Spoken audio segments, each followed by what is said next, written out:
futbol tarixinin 4 ən faciəvi təyyarə qəzasını təqdim edirik. 1944-49-cu illərdə məğlub edilməz komanda, ard-arda gələn çempionluqlar, fanatların hüdudsuz sevinci və dünyanın ən yaxşı komandalarından biri olan Torino. İtaliya millisinin heyətinin əsasında Turin klubunun futbolçuları təşkil edirdi. Ancaq hər şey bir anda dəyişdi. 1949-cu ilin mayında komandanı daşıyan təyyarənin pilotu güclü yağış səbəbindən idarəni itirdi və təyyarə Superga bazilikasına dəyərək yerə çırpılmışdı. Göyərtədəki 18 futbolçu, 6 texniki heyət üzvü, 3 jurnalist və 4 heyət üzvü olmaqla 31 nəfərdən heç kim sağ çıxmadı. Əfsanəvi Torino bir göz qırpımında yox oldu. Faciə qurbanları bu günə kimi anılır. Təyyarənin çırpıldığı bazilikanın içində isə onların xatirəsinə abidə ucaldılıb. İl 1958. İngiltərənin Manchester United klubu Crvena Zvezda ilə Avropa Kuboklar Kuboku oyunundan qayıdırdı. Belqraddan qalxan təyyarə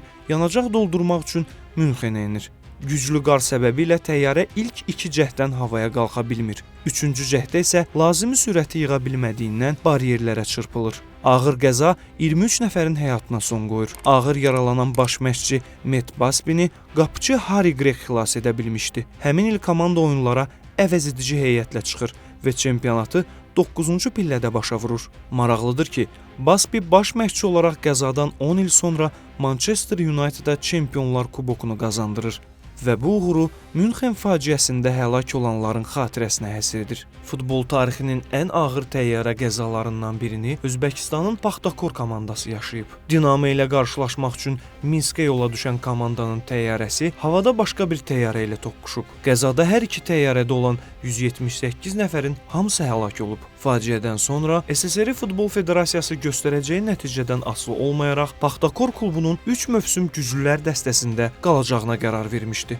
2016-cı ildə Rio Negro şəhəri ətrafında radarlardan itən təyyarə ilə yekunlaşdıraq. Bu təyyarə Braziliyanın Chapecoense klubunun üzvlərini daşıyırdı. Qəzadan sonra 72 sərnişin və 9 ekipaj üzvündən cəmi 6 nəfər möcüzə nəticəsində sağ qaldı. Braziliyada 3 günlük matəm elan edildi.